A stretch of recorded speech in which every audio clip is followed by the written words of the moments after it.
Hi everybody, this is Jack Hurley, the Superintendent of Schools, back for another edition of Word from the Superintendent.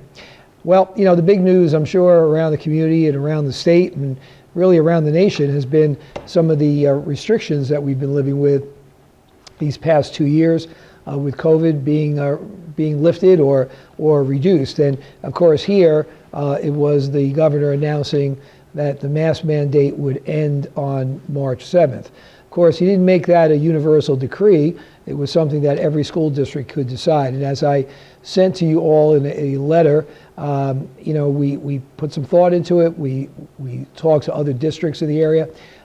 We talked to the Board of Health. We monitored the daily rate of infections and positive cases here in Rutherford and in the surrounding area and the state. And as I said in the letter, I think the time is right to move to the mask optional. I want to remind everybody we did this in the summer when the governor lifted it in our summer programs, and you know, we had success with it. And I want to touch back on some of the reasons for that success. You know, we had success because we had people, if you choose to wear, you know, we're getting lost, if you choose to wear a mask, whether it be faculty, staff, or student, you're free to wear a mask. We probably had about 30% of our faculty and staff in the summer continue to wear one, and we probably had about 40% of our students, and that's fine. I think going forward, we've learned some things during this pandemic. Over the past 2 years, you know, the flu rates have been lower. Some of even the common colds have been less because, and I'm not going to attribute that to wearing masks. I don't want to get into that discussion, but certainly that was a part of it. But we wash our hands more. We use hand sanitizers more. We're a little more aware of things that would get us sick some winters with something other than COVID, like flu or colds. So going forward, I'm sure we're going to see people continue to wear a mask. And please, if that's your wish, continue to wear one. If you choose not to, that's fine too. We're still waiting on guidance as I record this, and hopefully by the time some of you may view this, we'll have that guidance as far as how anything may change with social distancing rules or quarantining rules.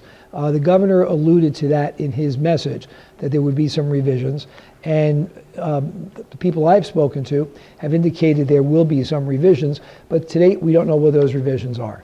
So once we get them from the Department of Health and the Department of Education, we'll be getting those out to you, and we will make whatever adjustments we need to make to accommodate those guidelines.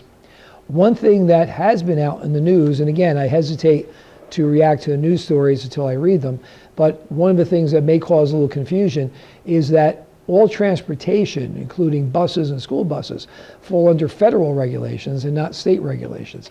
And what we're hearing is that masks will still need to be worn by students and faculty and staff on buses.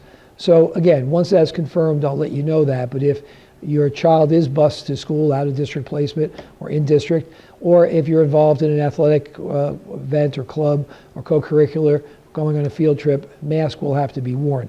But again, I will say to you, until I actually see it in writing, and until you get it in writing from me, we'll still be waiting on those guidelines. So again, we look forward to this. We've been through a long 2 years.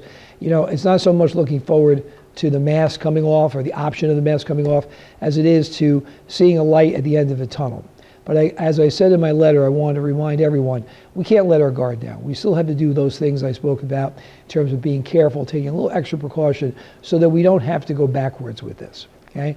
I think the governor has been correct when he has said this is not ever going to really go away. We do have to learn how to live with it, and I think we've done a good job of learning that in the last 2 years. I'm very proud of the faculty, the staff, the administration, the Board of Education, the community here, and the students and the parents, because we really have worked together now for 2 years to do a remarkable job. Our district probably was open a lot more than many districts, and that's because we worked together, we came up with a plan, and we used common sense going forward, and we'll continue to do that. One other different but still new change coming out of Trenton is now with security drills. Most likely beginning in March, when we do a school safety drill. and the school safety drill are lockdowns or shelter in places or a bomb scare or an active shooter drill. Drills that are not a fire drill, but part of our school security. Going forward in a new law, when we have a drill like that, parents are to be given a notification after the drill that a drill took place and it was simply a drill. Okay? So don't be surprised or be alarmed if in March you get a message that says there was a drill conducted today at your child's school. That's the new regulation. And I think it's a twofold one to let you be aware that a drill took place should your child come home or should you hear through the grapevine there was a lockdown. You'll know it was a drill. Even though we always announce that to the students after the fact, you'll know it was a drill. And also to keep you informed of the security measures that go on a daily basis, but in terms of drills, monthly basis in our school. And again, I'll be putting something out about that once we get, again, the final guidelines, because as I've told you many times, it takes a while for things to filter down from Trenton to the buildings. A couple of other quick items. The district is going under the CUSAC review, which is the state monitoring of our programs. They look at fiscal programs, facilities, governance, operations, and personnel. We have had the monitors in for all of those categories right now, except for the facility tour. That will still take place. And although we won't get the results of the monitoring until probably spring, all things went well, and I anticipate that we will do very well in the monitoring. One last thing I want to mention, there's always so much going on. I hate to single any one group out because there's another group that did something and I don't mention them. But the high school academic decathlon team has won the region. I should know how many years in a row that's been, but it's been many. They have been regional champs or finished high enough in the region to move on to the states for as long as I can remember. And last year they won the states, I believe, for the fourth time in the last 18 years or so. And that's a remarkable accomplishment. The region we compete in was with some of the really, what a lot of people consider the really power districts. And the fact that we keep winning, I think that puts us in that category of a power district. The academic decathlon is a really grueling event. Students get a topic that they have to research for the entire year and go into the history of it, the literature of it, the financial aspects of it, the science. It's a multi-tiered academic deep dive into a topic. And they train and work for this for over a year to go to the competition. So by the time some of you see this, the state competition will be held. It's being held the end of February. But I do want to congratulate the repeating regional champs and the defending state champs, our high school academic decathlon team, and their coach advisor, Mr. Jason Erosny, who has been at the helm of this club for those 20 years that have had unparalleled success.